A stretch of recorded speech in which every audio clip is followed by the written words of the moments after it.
Hi everyone, it's Mrs. Monkwitz. Today I'm going to spend a little time talking about what Modern Lit is all about so that you have a sense of what to expect whether you are in the physical building with us or you're participating virtually from home. I will talk about our Canvas environment in a different video, so stay tuned for that. This video will include information about what you'll be reading in the class, and also it will give you a snapshot of one of our units. And I'll kind of talk about the pacing of the class, what kinds of things I'll be asking you to do on a daily basis, and then I'll give you a sense of my plan for unit assessments. Lastly, in the video, I'm going to briefly talk about the technology expectations I have for you and what Canvas will look like a little bit, but again, more information will be in that longer video. This semester for Modern Lit, we are going to start out by reading Little Fires Everywhere by Celeste Ng. We brought this book into the curriculum last year. It was a raging success. I'm super excited to have it back this semester.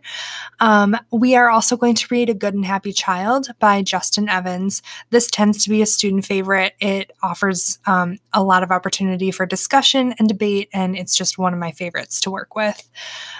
This year, I am bringing back Station 11 by Emily St. John Mandel.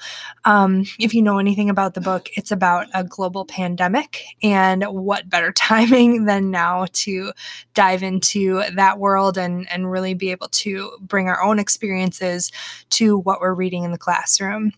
Lastly, and I'm not totally sure if I'm going to place this last in the semester or mix it in earlier, but you will have the opportunity to read a choice book. We have all kinds of ways to determine what you'll read, but I do want to give you guys that chance to explore something of your own choice. One of the first things you're going to notice about Modern Lit is that the pacing might be different from classes that you've experienced at Arrowhead in the past. This is designed as a college prep class. We move relatively quickly normally when we are, not in a pandemic, virtual blended situation. So the course is designed to move a little bit more quickly than you might be used to. We may have to adjust that depending on how things are going. If we have to move all virtual again, as we did in the spring, we just kind of have to play it by ear. But just know that in its purest form, this is designed as a college prep class.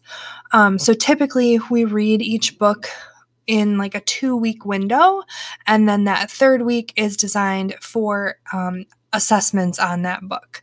So while you're reading, you're going to be doing activities in class, kind of processing the book as you move through it, looking at lots of supplemental materials to deepen your understanding of the book.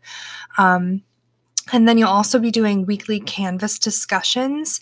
So those open on Fridays, at the end of the week in the morning, and then they're due Mondays by 3, or whatever the first day of our school week is.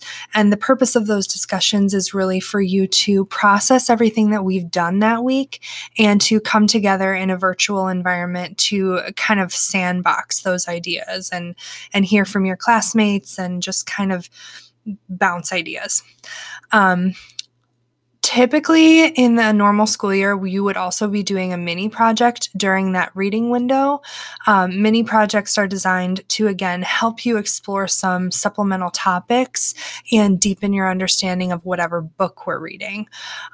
When we went virtual in the spring, I kind of took mini projects off my students' plates and infused that material within the lessons that they were given every day. So I'm not quite sure how I'm going to navigate the mini projects at this point. Just know that you will be getting supplemental material either through your own research or through pieces that I give you to look at each day in the unit. More formal assessments for each unit include the Socratic Seminar and the unit test. If you've been in an English class at Arrowhead, up to this point, it's likely that you've experienced Socratic Seminar before. But if you haven't, basically what it is a formal discussion. I break the class into 4 groups so that the discussion groups are a little smaller. I know some teachers break them into 2 groups, but I do 4. And it's just a way for you to explore a topic of interest related to the book and discuss with your classmates. A lot of students come into my classroom feeling really anxious about seminar, and that's always a bummer for me because I never think of them that way. It's always a really fun experience, at least from my perspective, to dig through the book. So I'm hoping that by the time you finish Modern Lit, that you'll feel similarly to me, that it's a cool way to dig through the book, to hear from your classmates, to process the book as a whole, but also it's really great preparation for the unit test.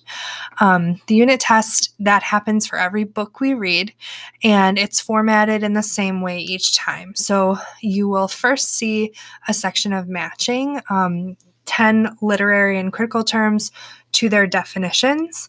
And then you'll also see a short answer section in which I'm asking you to kind of apply those lit terms to the book.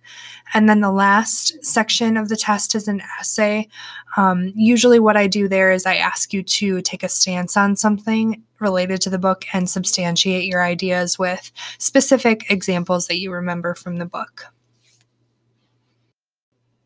The last thing that I want to talk about in this video is what I expect from you in regards to technology. Whether you are in the building with us physically or participating virtually from home, I expect the same thing. And the reason for that is we could be shut down at any point and have to all participate virtually from home. So it's important that we have everything we need to continue our learning from home successfully. So with that being said, obviously you need a reliable laptop. Everything that I do for class is virtual. And that was true even before COVID happened. All the work that you'll do for my class is virtual. You'll submit everything through Canvas. So it's important that you have a reliable computer or laptop that you can do your work from. The second thing you need is a working webcam. A lot of laptops have that built in these days, which is great, but I did have a few students last semester that really had a hard time because they didn't have a working webcam. So that's important. You also need a working microphone. So those 2 things have to do with our use of Canvas and Google Meet. In the event that we need to participate through a virtual conferencing tool like Canvas Conferences or Google Meet, or, in a different scenario, maybe Zoom, it's really important that you have a webcam and a microphone functioning so that you can participate successfully. I won't always have you turn your camera on or your microphone on, but for those Socratic seminars, if we do need to participate from home, you need those 2 things working so that you can participate in those seminars properly. So if you do not have these things, you can obviously take measures to get them for yourself, or you can check with our library to see if we have something that you can check out.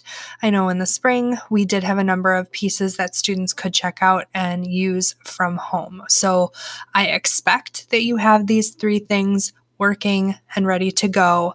And if it's going to be an issue for you, you need to contact me about that immediately, and we need to work that out very soon. So with that being said, that's just kind of a basic crash course about what Modern Lit is. In the next video, I'm going to walk you through our Canvas course and give you a sense of how you turn assignments in and where to look for information, how to contact me, all of that kind of like nuts and bolts stuff. So thanks for watching, and I will see you soon.